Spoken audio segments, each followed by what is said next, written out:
remember perfect that game. Because in the morning we have practice and everybody was like, oh, you're ready to lose, like to Lithuania. I was like, oh, we'll see.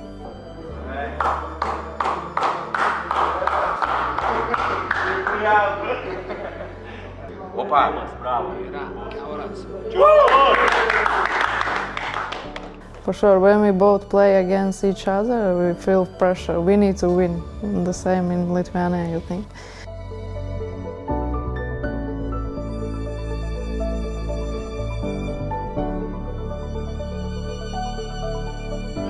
Bet yra skirtumas, ne, kaip lietuviai žaidžia, kaip Latvija.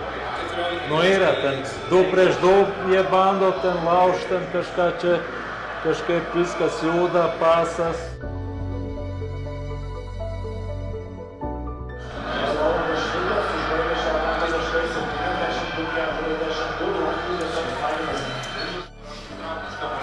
Treneri, mes turim degti šitoje agonijoje, visi kartu. Ar galime eiti po šitą kėlį? And after the first half, they all go out from the room. So me and Sandis only watch the game. Yeah, but it's basketball, it's normal. Sometimes you lose, sometimes you win. It was a good game for Latvia. We made all 3-pointers. Latvija yra geresnė.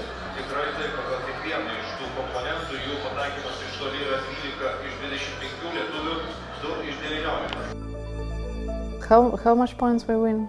20, 30? Yeah.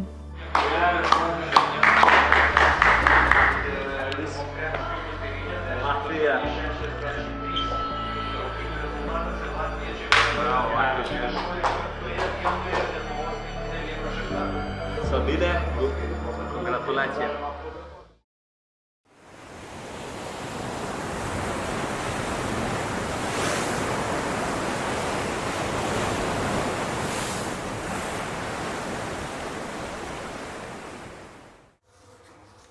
Visokių kojų mačiau, ir didelių, ir...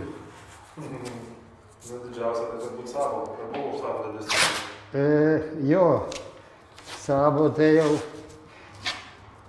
Su Sabo tai ir vargau, aš eina, kur dar nelabai mokėjau teipuoti. O jam buvo problemos baisios tada. 56 Sabo? Jo. Bonka ramiai. Jelpa nematyti, 3 bonkas įdedi, eini kaip. Iš kur batai gaudavo? Nebūdavo tų batų pasiryžių tais laikais? Nu jam, žinai, kažkaip jam jau parūpindavo.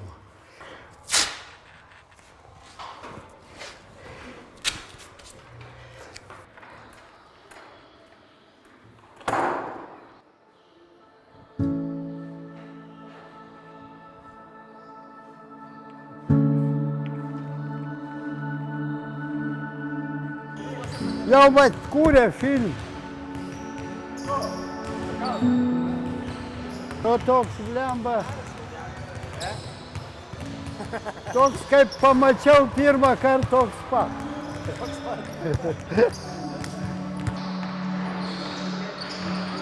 Į tą pamėtimą atvažiuok, o varžybom paprašysiu, kad tave, jeigu jau ten labai pavojus, kad neleis.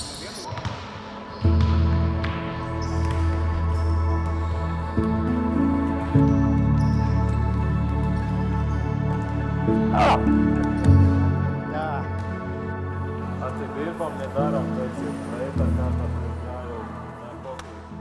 Aš labai norėjau suburti komandą, kurioje visi žaidėjai ir treneriai turėtų savo vietą. Kiekvienas kažkuo gali prisidėti. Tai būtent yra komandinio krepšinio komanda, lietuviška komanda. Ir man atrodo, kad jiem patinka būti kartu.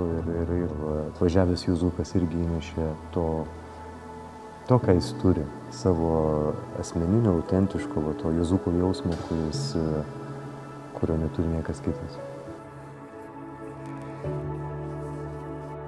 Jeigu bus nuo krūvio, tai turėtų jinai pagerėti, bet jeigu kur nors kas tai... Taip normaliai jaučiuosi, ką aš.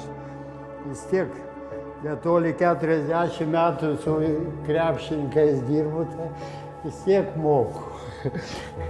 O taip labai geri vaikinai, labai pasirodo, nu, nežinau kaip tarp savęs, bet atrodo, kad draugiška komanda.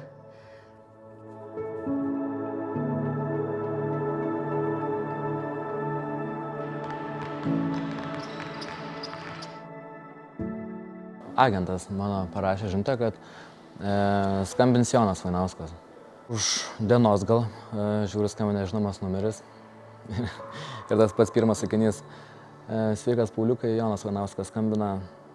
Ar nori laimėti NKL-ą? Noriu, sakau. Realiai, kai pradėjo Jonas kalbėti apie visas sąlygas, apie visus tikslus, apie taip, kaip mes sportuosim ir visa kita, tai realiai jam reikėjo vienos dienos, kad mane įtikintų. Vyresnius žaidėjus, ten Julių Kazą, Runkauską, Gušką, tai vis tiek Kristinę esam pažįstami, tai aš jau nežinau, kad jie geri vyrai labai yra. Šiaip visi tie kiti jauni, kur yra paimti vaikinai, tai visi yra su gerais charakteriais. Čia Jonas ir tai labai atsižvelgia komandą rinkdamas, kad ne tik būtų rykšteliai geras žaidėjas, bet ir geras žmogus rūbinį būtų. Na, tas vaibelis jaučiasi geras, labai toks Palangos dar oras visai lepina, tai smagu, man čia labai patinka.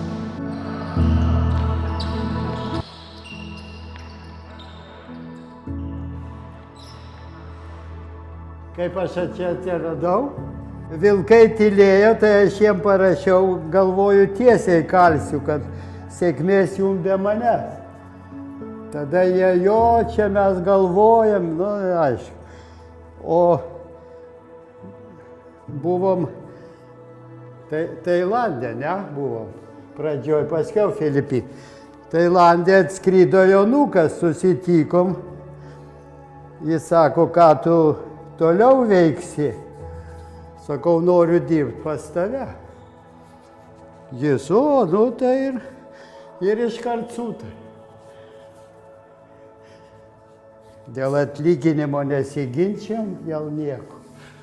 Sakau, man svarbu, kad užimt laiką turėti ir kad mane priimi į darbą labai. Tai mes su Jonu pradirbę buvom 11 metų. Aš taip Lietuvos Ryte daugiau dirbau, bet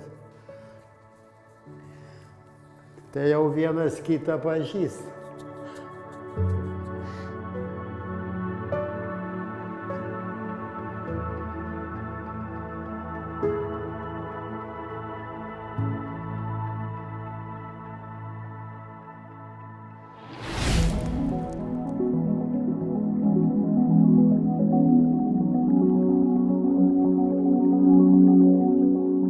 Mes pakankamai anksti sužinojom, kad dalyvausime Karaliaus Mindaugo taurėje ir tai buvo galimybė mūsų žaidėjam, platforma mūsų žaidėjam parodyti save, priminti apie save, parodyti, kokie jie geri, kokie mes esam kaip komanda. Klubui, kuris turi tikslą žaisti aukštesnėme lygyje, tai buvo auksinė proga parodyti, kad į mūsų verta atkreipti dėmesį ir mes esam rimtai nusitaikę į aukštesnį lygį ir turime tam ir žmogišką kapitalą. Čia bus jau iki pat naujų metų. Antradienį, ketvirtadienį, šeštadienį, antradienį, ketvirtadienį, šeštadienį. Nu, šešios, tipo. Ne, visada yra iki naujų metų baigėsi, paskui jau kitas tas. Paskui jau einam į play-offus ir KMT. O tai čia Su Jonava. Su Jonava. Jonava jau amerikiečių. Mes su Jonu pašnekėjom ir jis sakė, yra galimybė jau šiais metais žaisti LKL, KMT. Komanda buvo komplektuota, lai pasiektų NKL lygos finalą, tai iš tos pusės gal ir nebaisu. Matėsi, kad iš tikrųjų chebrytė nelabai supranta čia džiaugtis ar čia liūdėt, kur čia, ta prasme, į kokį čia mes dabar lygį patenkam iš karto, dar net nesužaidę normalių oficialių rungtynių. Bet aš tikiu, kad kiekvienam tai buvo irgi toksai geras emocinis užtaisas, siekti kuo geresnių rezultatų. Ir kaip motivacija irgi sakėm žaidėjams, kad tie, kas žaidė, gali dar parodyti savęs, o tie, kas nežaidė, gal irgi pirmas paskutinis kartas. Tai reikia džiaugtis, kad yra toks šansas ir reikia žaisti.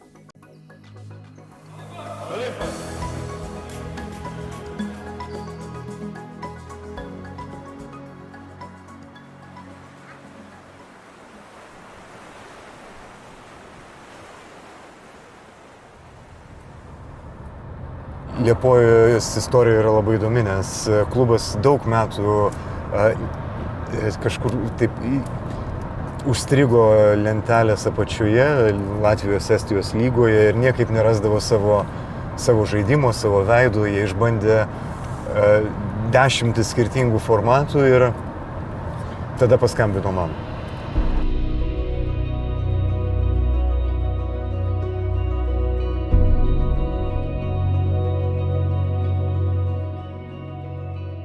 Radau visiškai išdraskytą komandą, joje daug vilties nebuvo, bet buvo 2 keliai ir tiesiog nurašyti sezoną, bandyti kažkiek įtraukti jaunus krepšininkus ir tiesiog susitaikyti, kad būsim paskutiniai arba per kelias savaitės užsikurti ir viską pakeisti. Bet aš vis dėlto pabandžiau, mes pakeitėm 5 žaidėjus, treneris ir mums nieko neišėjo. Daugiausiai skyriau analizai būtent tų 2 mėnesių, bent kelis metus, skirtingais kampais, kas atsitiko Liepojoje, nes tai yra vienintelė komanda, su kuria man nepavyko pasiekti rezultatų per visus metus. Dabar viskas aišku, kur mums nepavyko, kas mus pavedė, kodėl buvo taip. Vis dėlto aš pabandžiau, daug kas sakytų tiesiog tai yra neįmanoma ir tai yra užprogramuota nesėkmė. Ir nepaisant to, kad aš tą nesėkmę išgyvenau skaudžiai ir daug laiko reikėjo ją išanalizuoti detaliai, bet aš bent jau pabandžiau.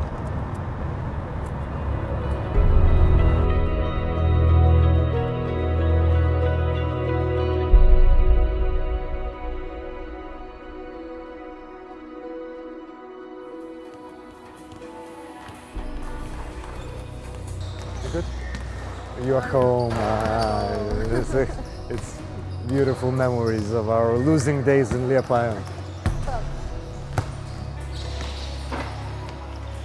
Skaitai, kaip jau oficialu? Ne, neskaičiau. Viskas jau mes jau esam įtraukti, viską oficialiai, tai va. LKL'as ne po metų, o po 2 savaičių.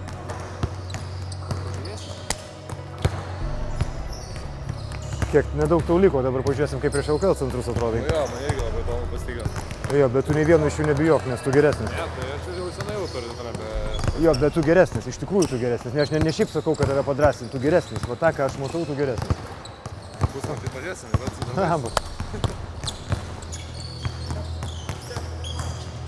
Manto dar nemačiau, sveikas Mantai. Mantai, labas. Pasveiki. Ne, sveiki, gerai. Geresnis, linksmesnis, matai, įsižaidėjai, ar ne? Matai, kad turi vietą komandai? Ir kiek kartų komandai lengviau, kai tu gerai jautiesi? Labas. Labas, ne. Blemba, liuks, tu dabar, tu geriau už mane atrodai per šitą podcastą ir gausi pagrindinę rolę. Eikiau. Gerai. Prisiminam pirmos rungtynės, aišku, ten mes buvom po pasiruošimų, 2 savaitės buvo sunku, viską suprantu, bet didžiausia problema buvo 1 prieš 1. Tā mums reikia dabar pataisyti. Paskutinis mūsų rungtynės draugiškas ir mėgaukit žaidimą. O žingsnelį į priekį daro. Viską, ką kalbėjom, kad nesikartotų tos pačios klaidos. Pirmas gynyba, po to jau visas kitas. Olimpas! Jisai įsibėgėja, atsimeni? Eidavom per apačią, bet jis įsibėgėjęs dar nori ir pramušti. stengiamės iš karto jį stabdyti iš ten.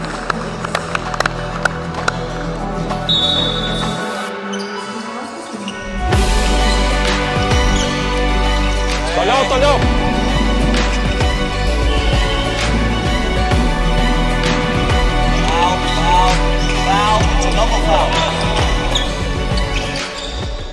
Lema, mes susitarėm nuo pat pradžių ką daryti, pradeda improvizuoti visi. No.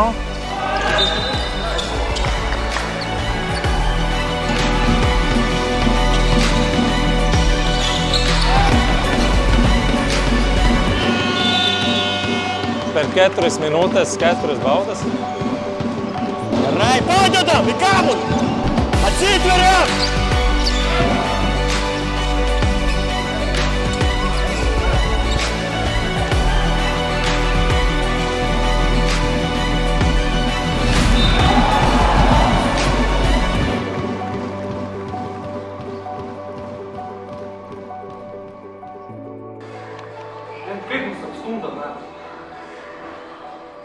Mes turim turėti omeny, kad tas bus, kad mūsų išmušinės blogi teisėjai ir... Na, kažkaip. Sako, susitvarkysit, reikia susitvarkysit.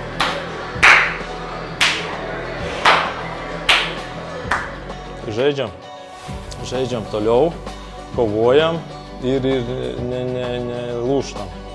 Gerai? Davai. Bravo!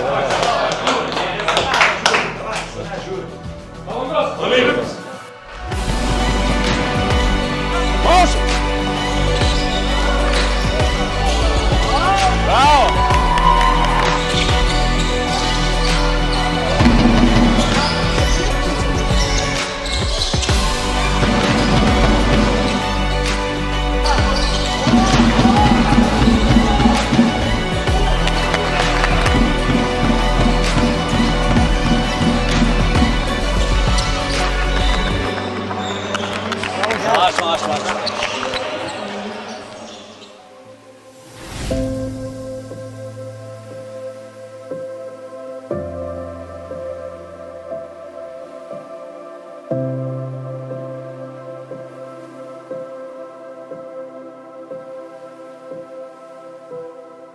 Iš tikrųjų, iš pradžių nebuvau linkęs čia eiti, nebuvau linkęs galbūt patikėti šiuo projektu. Ir atrodė viskas taip trapu, bet iš tikrųjų neilgai trukus. Vis dėlto sutikau su pasiūlymu, nes jau pradėjo matytis tos vizijos išpildymas, kurią dėstė Jonas. Buvom su Jonu Vainausku dirbę Mažeikiuose, jisai mane būtent ir pakvietė į M-Basket. Mūsų tie sukurti darbiniai santykiai man diktuoja tik tai teigiamas emocijas ir visus pažadus, ką jisai man pažadė, jisai viską išpildo. Ta, ką galiu gauti čia ir ką jau dabar jau gaunu, tie lūkesčiai yra išpildyti ir net su kaupu ir labai džiaugiuosi pasirinkęs Olimpą.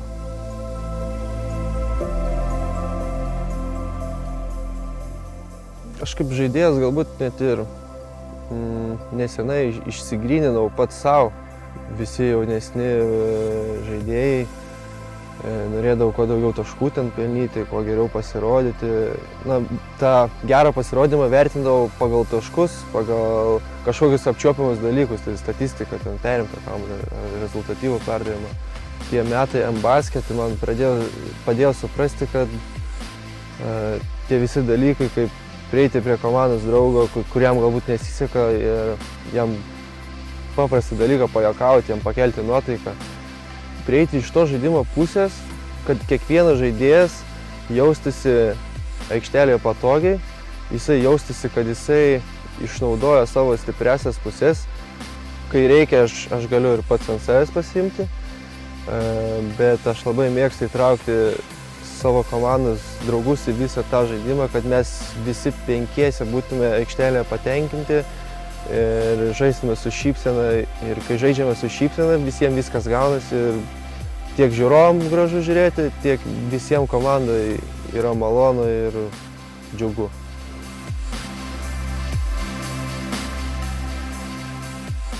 Tiek mano, tiek Olimpo tikslas yra iškovoti kelialapį į LKL. Tai tas pasitikėjimas ir tikėjimas komanda, kad mes galim laimėti čempionų titulą, ateina iš sunkaus darbo, o kai bus, tai aišku pamatysim.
Gerai, žiūrėkit, pirmā pusė, katastrofa. Mēs pametam galvā.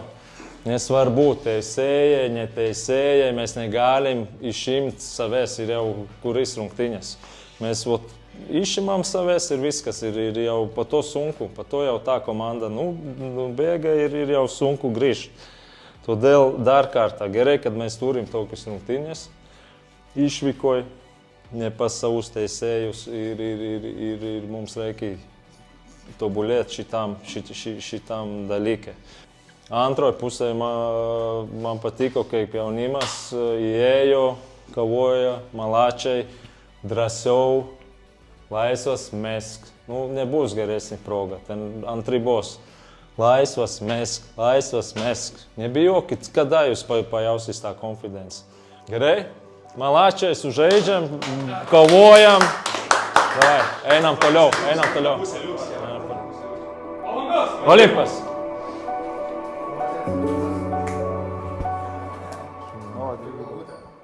Kalbėti apie visą projektą kaip tokį, jis tik prasidėjo. Man labai įdomu, kur jis nuves. Nes jis gali augti į LKL, jis gali augti į Europos taurę. Jis gali kažkur tai pakilti ir grįžti į akademiją. Kaip auginti Palangos Olimpą padiktuos gyvenimas. Ir kaip mes surasime bendrą kalbą su bendruomenė. Ar mes patiksim Palangai. Ir ar mes būsim kažkuo ypatingi, kažkuo išskirtiniai šiaip Lietuvos krepšinio rinkoje. Tai iššūkis, tai yra darbas, bet pirmi žingsniai man patinka. Ta dalis, kurią labai retai kada pavyksta atlikti visiškai be klaidų, jį pavyko.